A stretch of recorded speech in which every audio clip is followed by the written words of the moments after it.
Hello everyone, my name is Ranjan Kumar. Welcome back to my YouTube channel. हम लोग जो आने वाला आपका 12th बोर्ड का एग्जामिनेशन है उसका प्रिपरेशन कर रहे हैं। उसमें कौन कौन से क्वेश्चंस आपके लॉन्ग टाइप में पूछे जाते हैं। लास्ट वीडियो में हम लोगों ने गैमेटोजेनेसिस स्टार्ट किया था। हम लोगों ने देखा गैमेटोजेनेसिस मेल में स्पर्म का फॉर्मेशन स्पर्मेटोजेनेसिस कहलाता है और फीमेल में ओवम का फॉर्मेशन oogenesis कहलाता है। ये स्पर्म और ओवम दोनों गैमेट्स है और गैमेट्स के फॉर्मेशन को हम लोग गैमेटोजेनेसिस बोलते हैं और गैमेट्स को हम लोग सेक्स सेल भी बोलते हैं। आप लोगों ने देखा लास्ट वीडियो में कि गैमेट्स के फ्यूजन से, जिसे हम फर्टिलाइजेशन बोलते हैं, जाइगोट का फॉर्मेशन होता है। जाइगोट में फर्दर क्लीवेज होता है, एम्ब्रियो का फॉर्मेशन होता है और एम्ब्रियो से फर्दर फिटस का फॉर्मेशन हो जाता है। हम लोगों ने अपने लास्ट लेक्चर में टेस्टिस के बारे में थोड़ा जाना कि क्यों हमारे बॉडी में टेस्टिस एक्स्ट्रा एब्डोमिनल है। टेस्टिस का इनर स्ट्रक्चर क्या है, जैसे साइट ऑफ स्पर्म फॉर्मेशन में सेमिनिफेरस ट्यूब्यूल के बारे में देखा। हम लोगों ने देखा सेमिनिफेरस ट्यूब्यूल के अंदर दो तरह का सेल है। एक को हम लोग स्पर्मेटोगोनियल सेल बोलते हैं और दूसरे को हम लोग सर्टोली सेल बोलते हैं।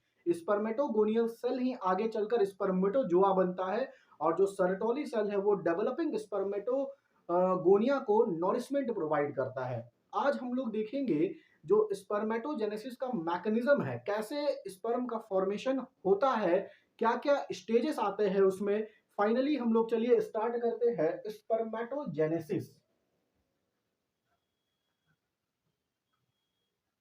स्पर्मेटोजेनेसिस देखिए, अगर हम लोग इस स्पर्मेटोजेनेसिस का ओवरव्यू देखें, जैसा हम लोग का बात हुआ था कि मैं आपको बताऊंगा कि आपको एग्जाम में आंसर्स कैसे लिखने हैं, फ्लो चार्ट के फॉर्म में या डायग्राम को बनाना है या राइटिंग के फॉर्म में कैसे लिखना है।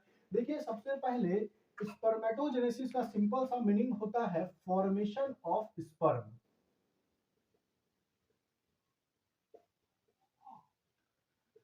अब देखिए, ये जो स्पर्मेटोजेनेसिस है ये 4 स्टेजेस में कंप्लीट होता है। पहले स्टेज को हम लोग स्पर्मेटोसाइटोजेनेसिस बोलते हैं।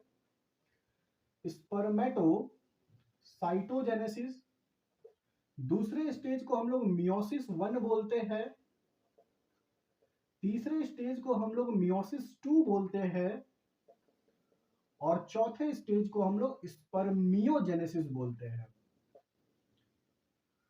तो एग्जाम में बिल्कुल आपको ऐसे ही स्टार्ट करना है, पहले ये स्टेजेस को एक्सप्लेन करना पड़ेगा, फिर लास्ट में जो भी हम लोग डायग्राम इसका बनाते हैं वो बनाएंगे। देखिए, अगर हम लोग बात करें स्पर्मेटोसाइटोजेनेसिस का तो इस स्टेज में क्या होता है। सबसे पहले हम लोग देख लिए formation of sperm is called spermatogenesis. और ये कहां पे होता है, ये टेस्टिस में होता है। टेस्टिस में कौन करता है, स्पर्मेटोगोनिया। स्पर्मेटोगोनिया। और टेस्टिस के अंदर हम लोग बात करें कहां पे होता है तो टेस्टिस के सेमिनिफेरस ट्यूब्यूल में। सेमिनिफेरस ट्यूब्यूल में यही स्पर्मेटोगोनिया आगे चलकर स्पर्मेटोजोआ या स्पर्म बोलिए ये बनता है। ठीक है, देखिए स्पर्मेटोसाइटोजेनेसिस के स्टेज में क्या होता है। स्पर्मेटोसाइटोजेनेसिस के स्टेज में ये जो स्पर्मेटोगोनिया है, स्पर्मेटोगोनिया, इसको हम लोग इमैच्योर मेल जर्म सेल भी बोलते हैं। इमैच्योर मेल जर्म सेल ये कहां पे प्रेजेंट है, ये प्रेजेंट है inside the seminiferous tubule. Inside the seminiferous tubule ये माइटोटिक डिवीजन स्टार्ट करता है। Mitotic division, spermatogonia starts mitotic division और अपने नंबर को बढ़ाता है एंड इंक्रीजेस इन नंबर, अपने नंबर को बढ़ाता है। ये हम स्टेज पढ़ रहे हैं spermatocytogenesis. Spermatogonia present inside the seminiferous tubule increases in number by mitotic division. अब देखिए, माइटोटिक डिवीजन से बहुत सारा स्पर्मेटोगोनियल सेल बन जाएगा। उसी स्पर्मेटोगोनियल सेल से कुछ सेल जाकर प्राइमरी स्पर्मेटोसाइट बनेगा और बाकी जो बचा हुआ सेल है वो स्पर्मेटोगोनिया ही रहेगा, है ना। देखो, लिखे हम लोग, लिखेंगे from this spermatogonial cell some spermatogonia आपको एग्जाम में बिल्कुल ऐसे ही लिखना है अपने लैंग्वेज में, है ना। Some spermatogonia grow by accumulating nourishing material nourishing material and finally becomes the primary spermatocytes and finally becomes the primary spermatocytes which periodically undergoes meiosis and other remains as spermatogonia. तो इतना आपको spermatocytogenesis के stage में लिखना पड़ेगा। Spermatocytogenesis के stage में क्या होता है, जो स्पर्म जो इमैच्योर मेल जर्म सेल है वो माइटोटिक डिवीजन से अपना नंबर को बढ़ाता है और उसी में से कोई स्पर्मेटोगोनियल सेल बड़ा होता है बाय एक्यूमुलेटिंग नॉरिशिंग मटेरियल और बन जाता है वो प्राइमरी स्पर्मेटोसाइट। बाकी जो बचा हुआ सेल है वो एज इट इज स्पर्मेटोगोनिया ही रहता है। तो ये आपका स्पर्मेटोसाइटोजेनेसिस है। आप लोग देखेंगे कि ये जो इमैच्योर मेल जर्म सेल है स्पर्मेटोगोनिया, ये डिप्लॉइड सेल है। स्पर्मेटोगोनिया ये डिप्लॉइड सेल है, मतलब इसके पास 46 क्रोमोसोम्स है। 46 क्रोमोसोम्स है ना, ये डिप्लॉइड सेल है। अब देखिए ये हो गया स्पर्मेटोसाइटोजेनेसिस। अब इसके बाद आएगा कौन सा स्टेज, मियोसिस 1 वाला स्टेज। देखिए मियोसिस 1 वाले स्टेज में हम लोगों को जो ये प्राइमरी स्पर्मेटोसाइट मिल गया है, कहां मिल गया हम लोग को, ये जो प्राइमरी स्पर्मेटोसाइट मिल गया है मियोसिस 1 वाले स्टेज में, इस प्राइमरी स्पर्मेटोसाइट में मियोसिस होगा। क्या होगा, मियोसिस 1 होगा। और ये मियोसिस 1 आपको पता है क्या है, रिडक्शनल डिवीजन है। Meiosis 1 is a reductional division. क्यों हम लोग इसको रिडक्शनल डिवीजन बोलते हैं, क्योंकि इसमें क्रोमोसोम नंबर हाफ हो जाता है, रिड्यूस हो जाता है। तो आप लोग देखेंगे मियोसिस 1 होगा, रिडक्शनल डिवीजन होगा और प्राइमरी स्पर्मेटोसाइट बन जाएगा सेकेंडरी स्पर्मेटोसाइट। क्या बन जाएगा, सेकेंडरी स्पर्मेटोसाइट। सेकेंडरी स्पर्मेटोसाइट बन जाएगा भाई परफॉर्मिंग मियोसिस 1। तो आप लोग देख रहे हैं जो स्पर्मेटोगोनिया है वो क्या है, डिप्लॉइड है। प्राइमरी स्पर्मेटोसाइट भी क्या होगा, डिप्लॉइड होगा, मतलब कि इसमें टोटल नंबर ऑफ क्रोमोसोम्स कितना होगा, 46 होगा। 44 प्लस XY ये क्रोमोसोम नंबर होगा। लेकिन अब ये जो सेकेंडरी स्पर्मेटोसाइट है, चूंकि इसमें मियोसिस 1 हो चुका है, रिडक्शनल डिवीजन हो चुका है, ये अब हैप्लॉइड सेल बन जाएगा और इसमें टोटल नंबर ऑफ क्रोमोसोम्स हो जाएगा 23। क्या हो जाएगा, 23। आइदर ये हो जाएगा 22 प्लस एक्स या 22 प्लस वाई। ये क्रोमोसोम्स नंबर होगा सेकेंडरी स्पर्मेटोसाइट का। तो हम लोग दो स्टेजेस देख लिए, स्पर्मेटोसाइटोजेनेसिस और मियोसिस 1। इसके बाद हम लोग तीसरा स्टेज देखेंगे, मियोसिस 2।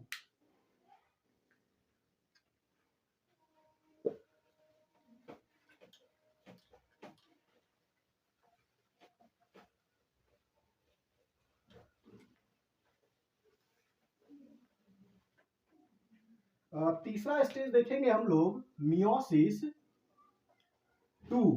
देखिए ये मियोसिस 2 तक हम लोग को क्या मिल चुका है, हम लोगों को सेकेंडरी स्पर्मेटोसाइट मिल चुका है। क्या मिल चुका है, सेकेंडरी स्पर्मेटोसाइट। और ये सेकेंडरी स्पर्मेटोसाइट हम लोग देख लिए कि हैप्लॉइड सेल है, मतलब टोटल नंबर ऑफ क्रोमोसोम्स यहाँ पे 23 है। अब ये सेकेंडरी स्पर्मेटोसाइट में क्या होगा, मियोसिस 2 होगा।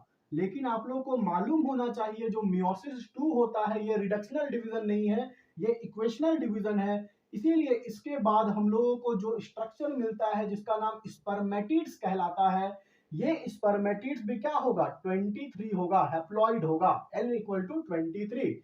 इस स्पर्मेटिड में मियोसिस 2 के बाद, मियोसिस 2 में बस यही होगा, जो सेकेंडरी स्पर्मेटोसाइट है वो मियोसिस 2 डिवीजन से बन जाएगा स्पर्मेटिड।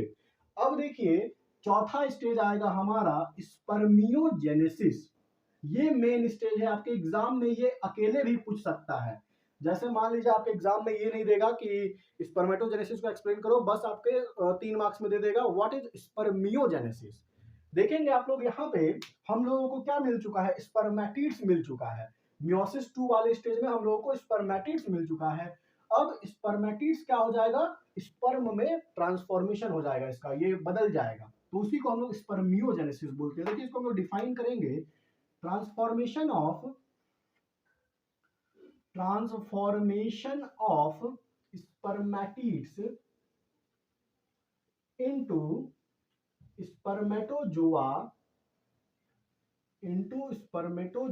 या sperm is called as spermiogenesis, देखिए ये जो स्पर्मियोजेनेसिस हो गया, मतलब कि जो स्पर्मेटिड है वो किसमें कन्वर्ट हो गया है, वो अब स्पर्म में कन्वर्ट हो गया है। ठीक है ना, ये होना क्यों जरूरी है, क्योंकि जो ये स्पर्मेटिड होता है ये नॉन मोटाइल होता है। Spermatids are non motile and heavy,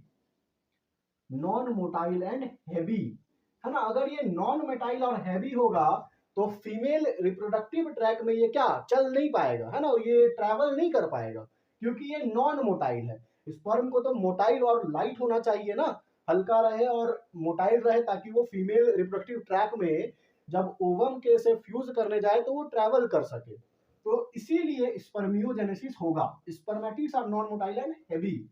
देखिए स्पर्म का अगर हम लोग स्ट्रक्चर का बात करें, जैसे कि मान लो यहां पे इसके पास कुछ सेल ऑर्गेन्यूल्स भी होता है, लिख रहे हैं हम स्पर्म्स हैव।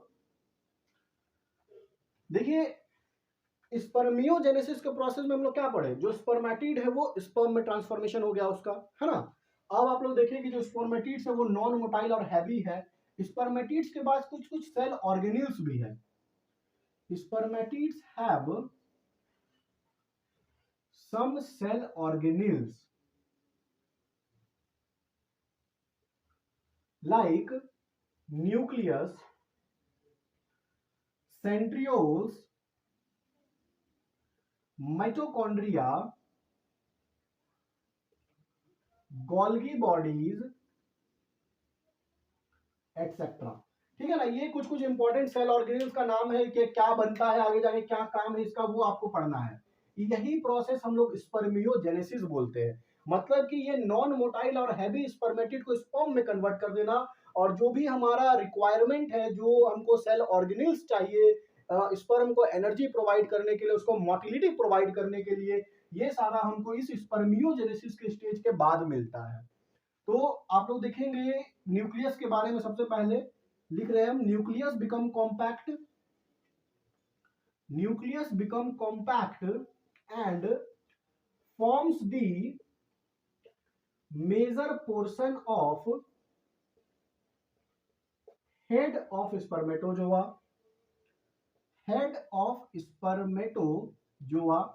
ये न्यूक्लियस है ना। जब हम लोग इसके बाद स्ट्रक्चर ऑफ स्पर्म पढ़ेंगे तो ये सब का लोकेशन भी देखेंगे, न्यूक्लियस कहाँ प्रेजेंट है, सेंट्रियोल्स क्या बन जा रहा है, कहाँ प्रेजेंट है, मिटोकॉन्ड्रिया कहाँ पे अरेंज्ड है, गोल्गी बॉडीज क्या बना रहा है आगे जाके, ये सब हम लोग स्ट्रक्चर ऑफ स्पर्म पढ़ेंगे तो वहां पे देख लेंगे।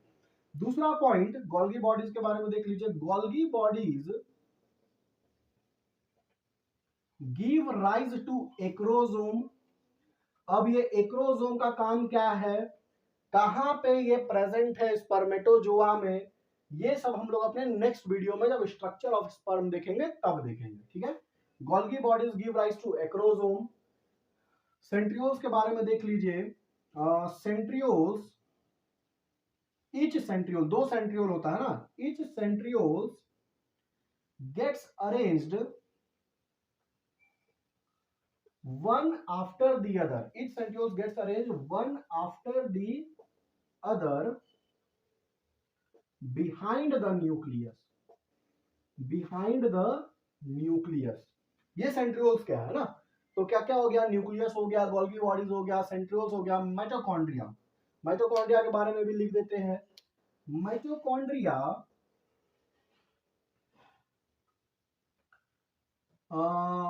gets arranged in middle piece. Mitochondria gets arranged in middle piece and it provides energy to the spermatozoa। तो ये मिटोकॉन्ड्रिया का काम है। तो यहाँ पे हम लोग न्यूक्लियस को देख लिए, गोल्गी बॉडीज को देख लिए, सेंट्रियोल्स को देख लिए, मिटोकॉन्ड्रिया को देख लिए। अब आप लोग देखेंगे कि जो स्पर्मियोजेनेसिस के बाद हमारा जो स्पर्म है इसमें कुछ मॉडिफिकेशंस आ गया है ना। देखेंगे आप लोग each sperm consist of 4 parts. कौन कौन सा पार्ट होता है? Head region, neck region, middle piece and tail region. और क्या होता है? मोटाइल होता है। और क्या होता है? Sperm is motile. मोटाइल मतलब इसके पास मोटिलिटी है ना, मोटाइल है ये। देखिए जो सबसे पहले स्पर्म को माइक्रोस्कोप में देखे थे उस साइंटिस्ट का नाम है लीवेनहुक एंड हैम। लिखेंगे हम लोग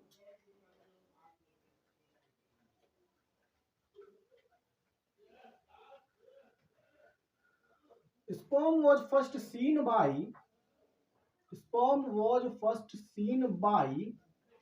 Leeuwenhoek एंड हैम। देखिए ये सब कुछ एक्स्ट्रा इंफॉर्मेशन है जो कि आप अपने आंसर्स में लिख सकते हैं, उससे आपके आंसर का वेटेज बढ़ता है और आपका जो मार्क्स आने का चांसेस है वो और भी ज्यादा बढ़ जाता है।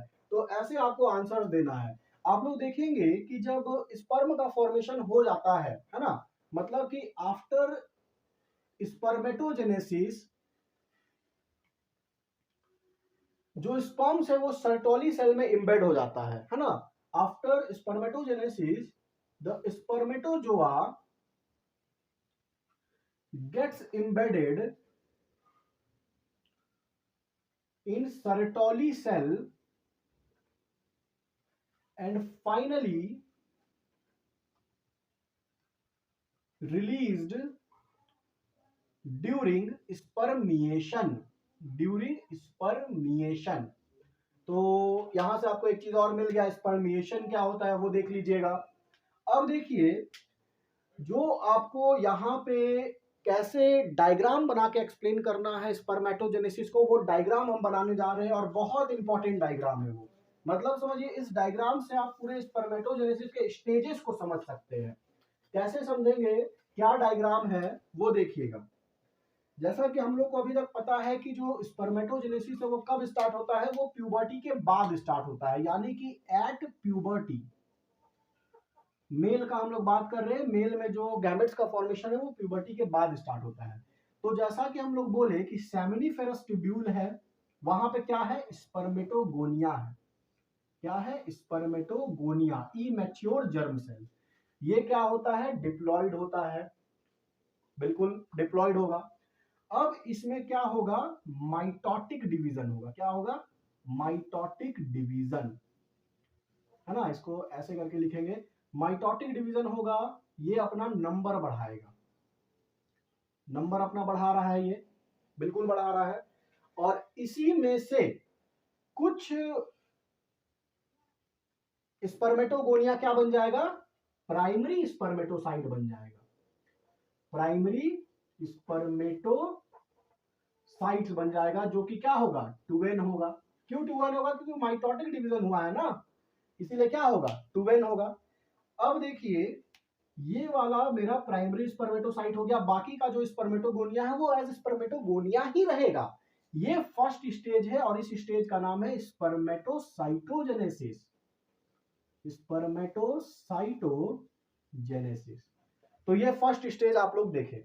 अब देखिए ये प्राइमरी स्पर्मेटोसाइट में मियोसिस 1 होगा और ये दो इक्वल हैप्लॉइड सेल को जन्म देगा, है ना, दो इक्वल हैप्लॉइड सेल को जन्म देगा और ये बन जाएगा आपका सेकेंडरी स्पर्मेटोसाइट। सेकेंडरी स्पर्मेटोसाइट जो कि क्या होगा, हैप्लॉइड होगा, क्रोमोसोम नंबर हाफ हो गया ना, मियोसिस 1 हो गया। अब क्या होगा इसके बाद, इस स्टेज को हम लोग क्या बोल दिए, मियोसिस 1 स्टेज, या फिर हम लोग यहाँ पे ऐसे भी लिख सकते हैं मियोसिस 1 स्टेज।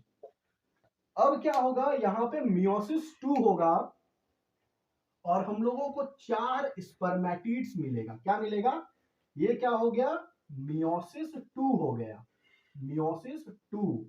और ये हम लोगों को मिल गया स्पर्मेटिड्स, स्पर्मेटिड्स। और ये जो स्टेज हुआ ये कहलाएगा मियोसिस 2। अब देखेंगे यहाँ पे हम लोगों को 4 स्पर्मेटिड मिल गया है, ये चारों स्पर्मेटिड में क्या हो जाएगा, स्पर्मियोजेनेसिस हो जाएगा और हम लोगों को स्पर्मेटोजोआ या स्पर्म मिल जाएगा। ये स्टेज क्या कहलाएगा, ये स्टेज कहलाएगा स्पर्मियोजेनेसिस, स्पर्मियोजेनेसिस। और ये हम लोगों को क्या मिल गया, हम लोगों को मेरा स्पर्म मिल गया, स्पर्मेटोजोआ या स्पर्म, ये मिल गया। तो ये आपको बिल्कुल बनाना ही बनाना है, मतलब ये इस क्वेश्चन में सबसे जरूरी चीज है, क्योंकि हम लोगों को यहां से क्या दिख रहा है, चारों स्टेज दिख रहा है। First stage spermatocytogenesis, meiosis 1, meiosis 2, spermiogenesis. ठीक है। अब देखिए स्पर्म के फॉर्मेशन होने के बाद इनसाइड द सेमिनिफेरस ट्यूब्यूल, आप लोगों को हम बताए थे, इसको पहले मिटा देते हैं।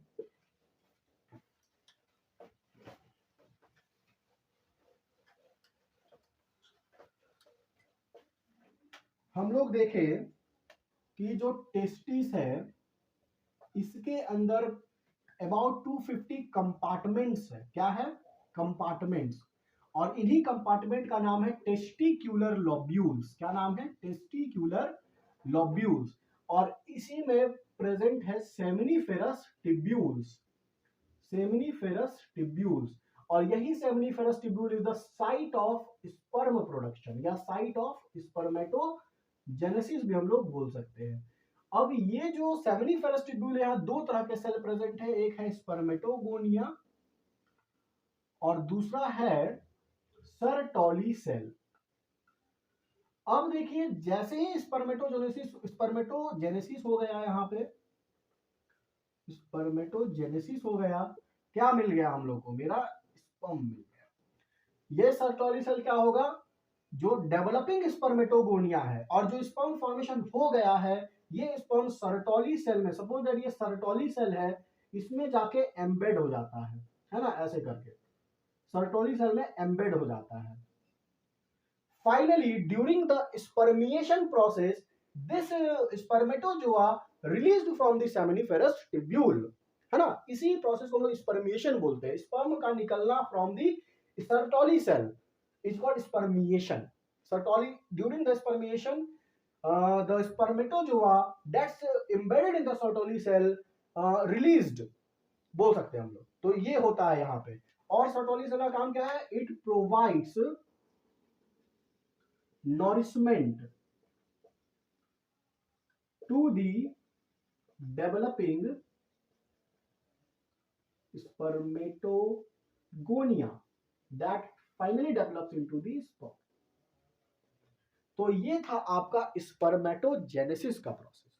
होप आप लोग को समझ आया होगा। वीडियो को लाइक करिएगा, चैनल को सब्सक्राइब करिएगा और अपने फ्रेंड्स में शेयर करिएगा, ताकि उनको आने वाले अपकमिंग बोर्ड एग्जामिनेशन में ये जो मेन कॉन्सेप्ट है, जो लॉन्ग क्वेश्चन आंसर एग्जाम में पूछे जाए, वो उसको कवर करके जाए। होप समझ आया होगा। Thanks all.